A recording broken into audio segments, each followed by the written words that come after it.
हरे कृष्ण राधे राधे जय श्री श्री गुरुपाद पद्म की जय।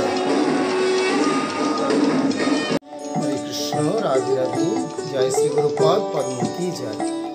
प्रिय भक्तवृंद, आज के आलोचनार प्रारंभे सर्वाग्रामी आमार नित्य जीवनदाता दिव्य ज्ञान प्रदाता भगवद अभिन्न प्रकाश विग्रह कृष्ण कृपार मूर्ति विग्रह ब्रजागत महाजन परमाराध्य श्री श्री गुरुपाद पद्म जगद्गुरु एवं विष्णुपाद परमहंस श्री श्रीमद भक्ति विजय श्रीधर गोस्वामी ठाकुरेर श्रीचरण कमले पुनः पुनः असंख्य साष्टांग दंडवत प्रणति निवेदन करी और সেই সাথে আপনাদের সকলকে আমি আমার আন্তরিক সশ্রদ্ধ প্রণতি প্রীতি শুভেচ্ছা ও আমার ইষ্টদেবগণের কৃপা আশীর্বাদ জানিয়ে আজকের আলোচনায় অংশগ্রহণ করছি।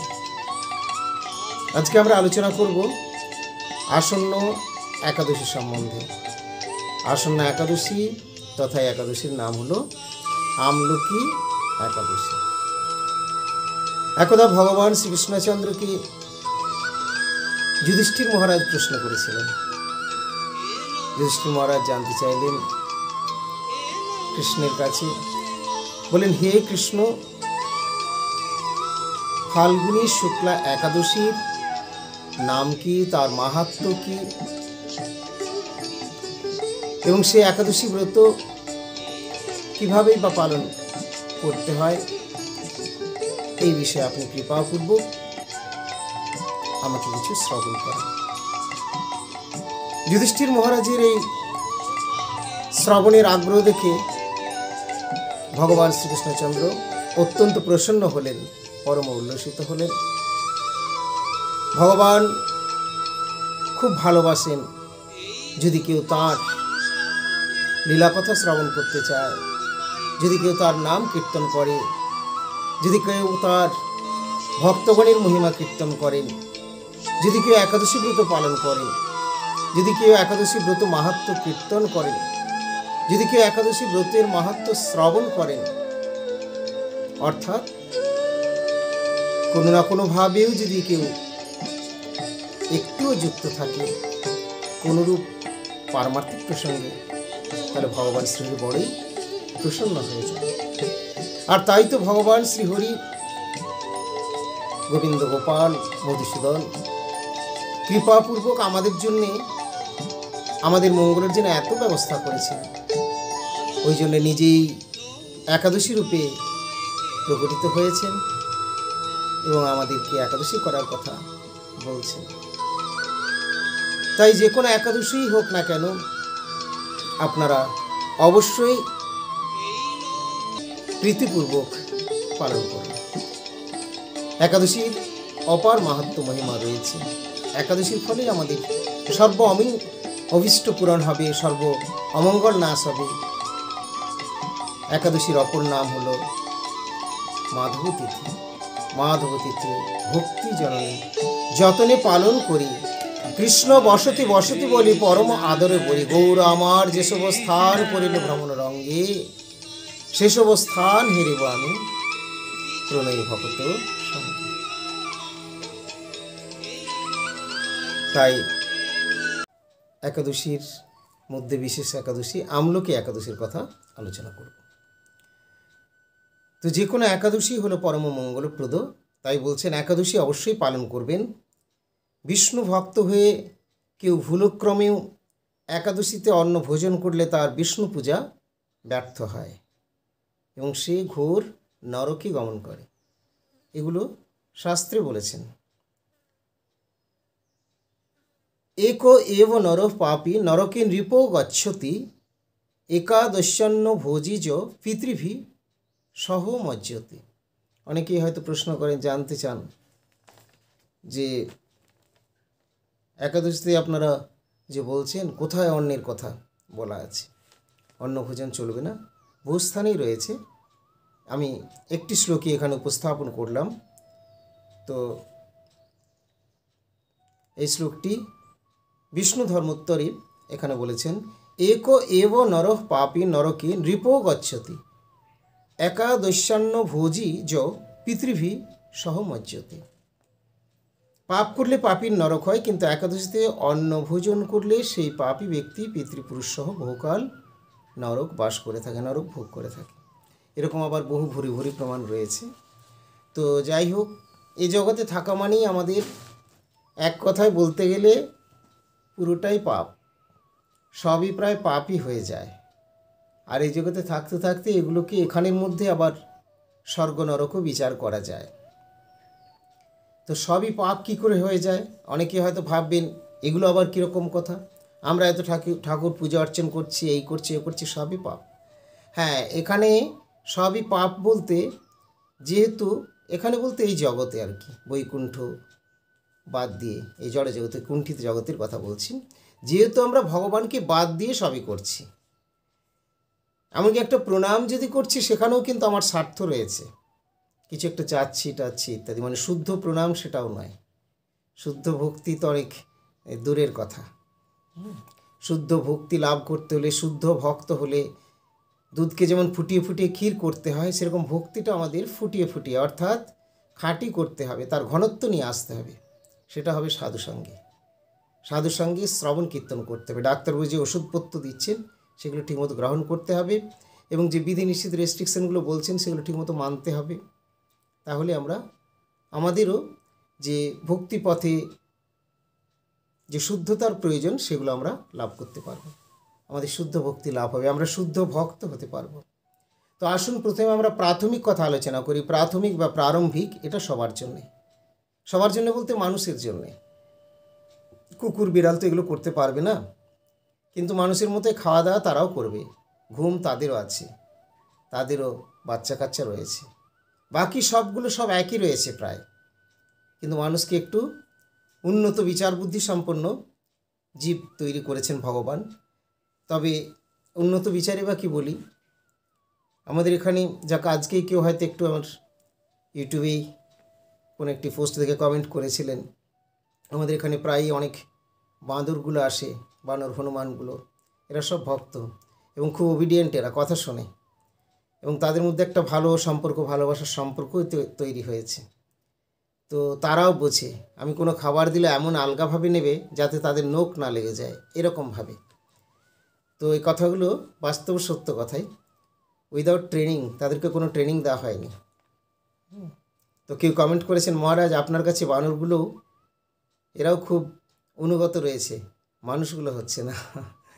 তো এটা একটা কথা, ঘটনা আমার কাছে বলে নয়, এই জগতে সাধুগুরুর কাছে অনেকে আসেন আর ফিরে যান, সবাই সাকসেসফুল হন না। আমি আমার লাইফেই দেখছি এখনও পর্যন্ত বহুজন নাম লিখিয়েছেন, কিন্তু সকলেই চলে গিয়েছেন, আবার অনেকে, অধিকাংশই চলে গিয়েছেন। আমার আগেকার যেগুলো, সেগুলো অধিকাংশ কেন সকলেই চলে গিয়েছেন, অর্থাৎ আমার আগেকার যেগুলো ছিল সেদিক থেকে রেজাল্ট 0।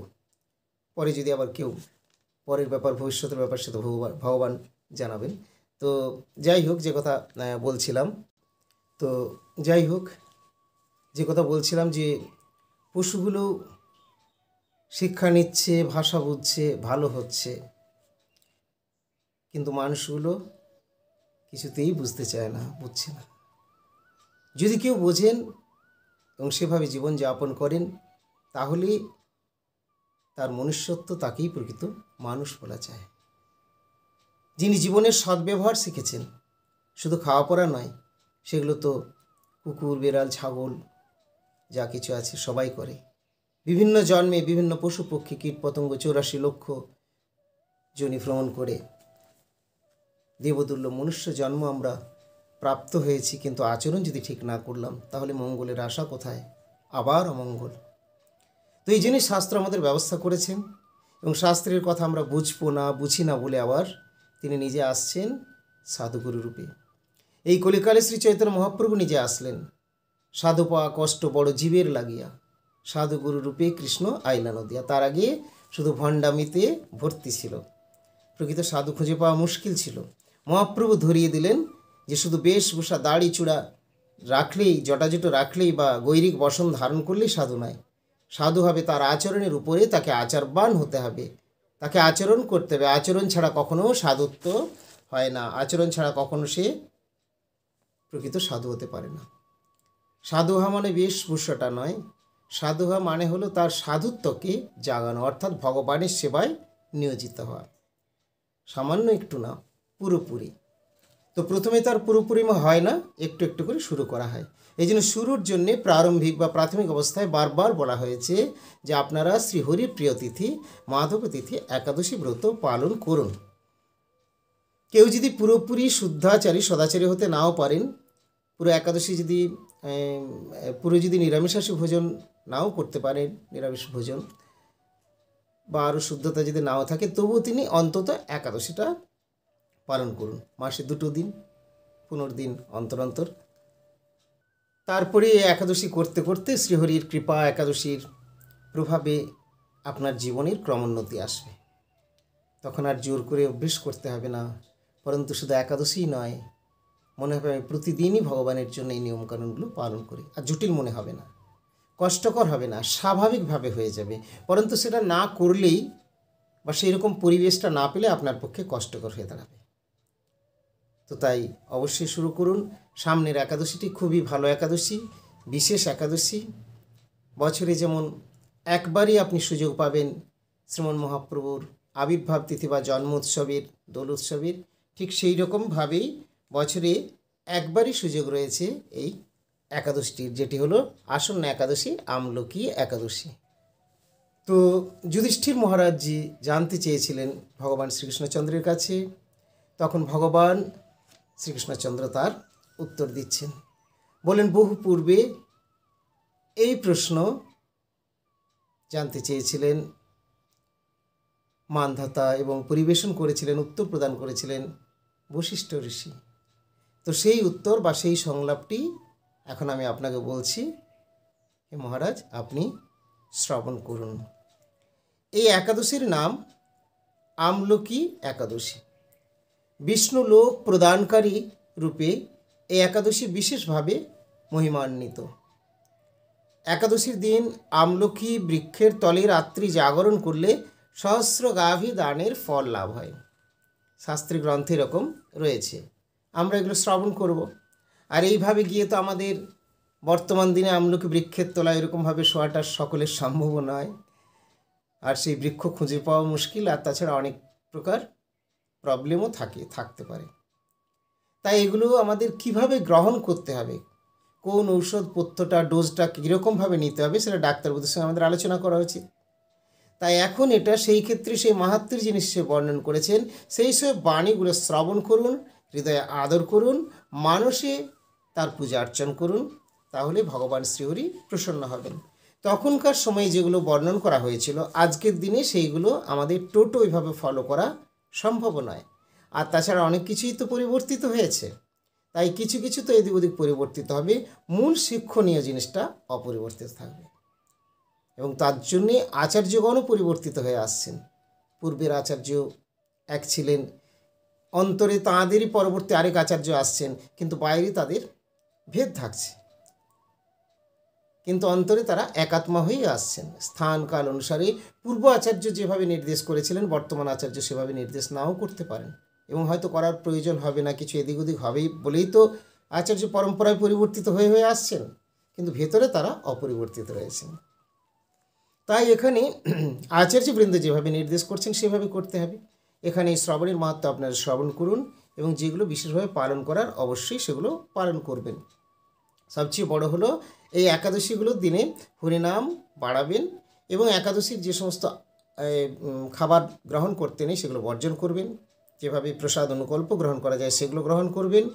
খুব জটিলতার মধ্যে না এসে নিজের যে একটা শ্রদ্ধার জায়গা, সেই সাধুগুরু বৈষ্ণবের চরণতলে থেকে, গুরু বৈষ্ণব আনুগত্য থেকে একটু মাত্র যদি আপনি কিছু করে থাকেন, অনুশীলন বা প্রচেষ্টা, তাতেই কিন্তু ভগবান সহজেই প্রসন্ন হয়ে যাবেন।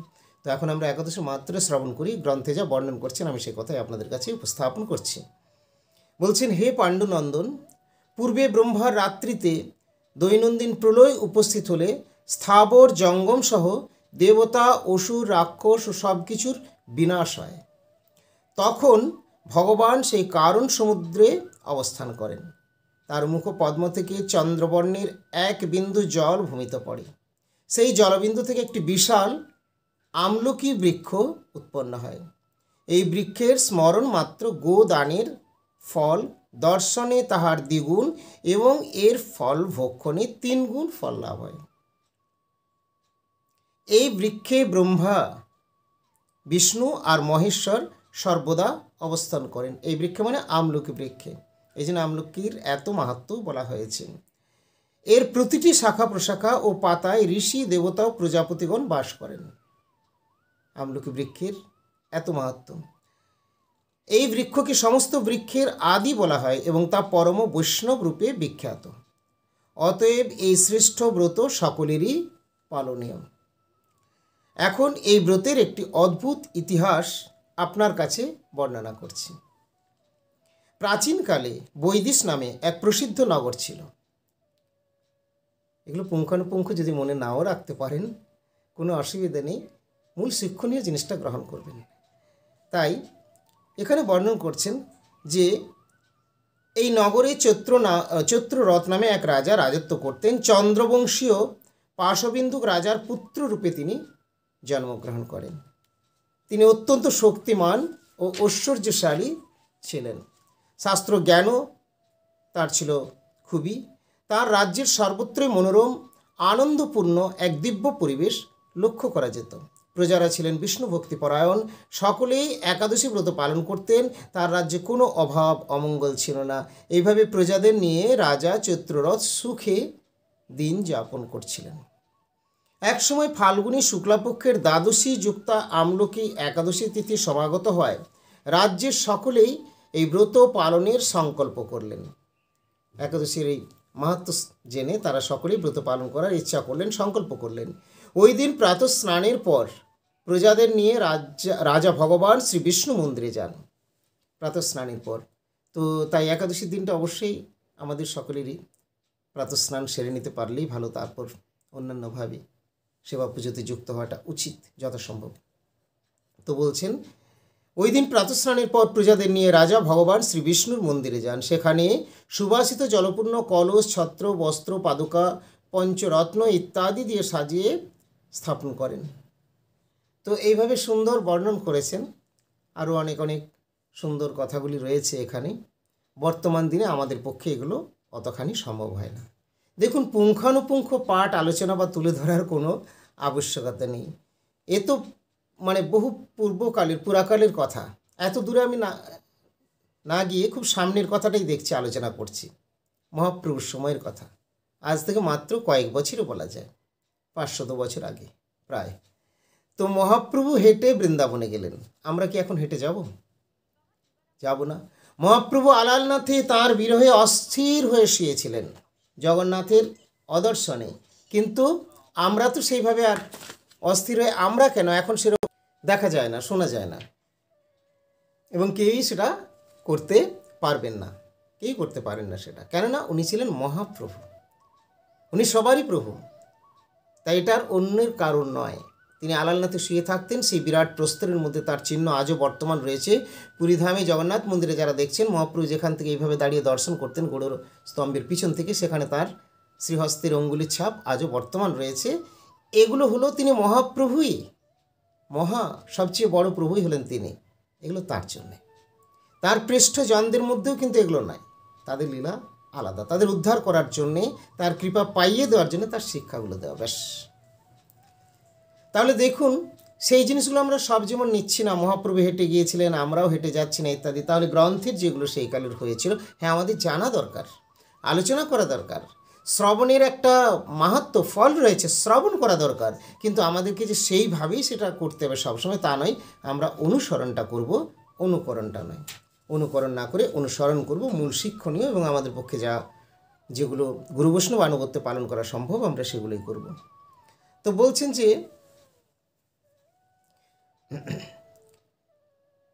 এক সময় ধূপ দ্বীপ দিয়ে যত্ন সহকারে মুনি ঋষিদের দ্বারা শ্রী পরশুরাম মূর্তি সমন্বিত আমলকির পূজা করেন। ভগবত অবতার তো পরশুরাম। তো হে পাপ বিনাশিনী আমলকি, তোমাকে প্রণাম, আমার অর্ঘ্যজল গ্রহণ করো। এইভাবে দিনে যথাবিধি পূজা, স্তব, স্তুতি, নিত্যগীত করে রাজা ভক্তি ভরে সেই বিষ্ণু মন্দিরে রাত্রি জাগরণ করতে লাগলেন। রাজা এভাবে করেছিলেন, তার কথা বলছেন। এমন সময় দৈবযোগে একটি ব্যাধ সেখানে উপস্থিত হয়। দৈবযোগে এক ব্যাধ এসেছিল সেই সময়। পূজার সামগ্রী সহ বহু ব্যক্তিকে একত্রে রাত্রি জাগরণ করতে দেখে তারও কৌতূহল হলো এবং সে জানতে চাইল কি ব্যাপার। বিষ্ণু মন্দিরে প্রবেশ করে সে বসে পড়ল। কলসের উপর স্থাপিত বিষ্ণু মূর্তি দর্শন করল। ভগবান বিষ্ণু এবং একাদশীর মাহাত্ম্য সে মনোযোগ দিয়ে শ্রবণ করল। সারাদিন ওই ব্যাধ কিছুই আহার করেনি। এইভাবে ক্ষুধায় কাতর হয়ে সেখানে সে রাত্রি জাগরণ করল। পরদিন প্রজাসহ রাজা নগরের দিকে যাত্রা করলেন। সে ব্যাধও তার গৃহে ফিরে গেল। এরপর একসময় ব্যাধের মৃত্যু হলো। একাদশীতে রাত্রি জাগরণ ব্রত প্রভাবে সেই ব্যাধ পরবর্তী জন্মে এক রাজ্যের অধীশ্বর রূপে নিযুক্ত হলো। একাদশীতে রাত্রি জাগরণ ব্রত প্রভাবে সেই ব্যাধ পরবর্তী জন্মে এক রাজ্যের অধীশ্বর রূপে নিযুক্ত হলো। দেখুন, ব্যাধ জন্ম ছিল, কিন্তু শুধু তার শ্রবণ হয়েছিল। সবাইকে এইভাবে দেখেছিল, কিছু দর্শন আর এই একাদশীর মাত্র শ্রবণ করেছিল। তার ফলে পূর্বজন্মে ব্যাধ থাকলেও পরজন্মে সে রাজ্যের অধীশ্বর হয়ে গেল। জয়ন্তী নামে এক নগরী ছিল, সেখানে বিদুরথ নামে এক রাজা বাস করত। ব্যাধ বিদুরথ রাজার মহাবলী পুত্ররূপে জন্মগ্রহণ করেন। রাজার পুত্ররূপে ব্যাধ আবার জন্মগ্রহণ করলো। পূর্বে ব্যাধ ছিল, পরের জন্মে কেন জন্মগ্রহণ করলো? এত সুন্দর জীবনটা সে কী করে পেল? না, পূর্বজন্মে একাদশীর মাহাত্ম্য তার শ্রবণ হয়েছিল। এই 1,00,000 গ্রামের আধিপত্য তিনি লাভ করলেন। তিনি ছিলেন সূর্যের মতো তেজস্বী, চন্দ্রের মতো কান্তিমান, পৃথিবীর মতো ক্ষমতাশীল। এই মহাদাতা রাজা একবার শিকার করতে গিয়ে পথ ভুলে যান। গভীর জঙ্গলের মধ্যে পীড়িত হয়ে তিনি ক্লান্তিবশত শুয়ে পড়েন। এমন সময় কতকগুলি পর্বত নিবাসী ম্লেচ্ছ রাজার কাছে এসে নানাভাবে উৎপীড়ন করতে থাকে। রাজাকে তাদের শত্রু মনে করে তারা তাকে হত্যা করতে চেষ্টা করে। পূর্বে এই রাজা আমাদের পিতামাতা পুত্র সবাইকে মেরে ফেলেছে, আমাদের গৃহ ছাড়া করেছে, এরকম বলতে বলতে তারাও খুবই ক্রোধান্বিত হয় রাজার প্রতি এবং রাজাকে মারার জন্য, মেরে ফেলার জন্য তারা চেষ্টা করে। তো কিন্তু আশ্চর্যের বিষয়, তাদের সকল প্রচেষ্টা ব্যর্থ হয়। রাজার কোনো ক্ষতি তারা সাধন করতে পারেনি।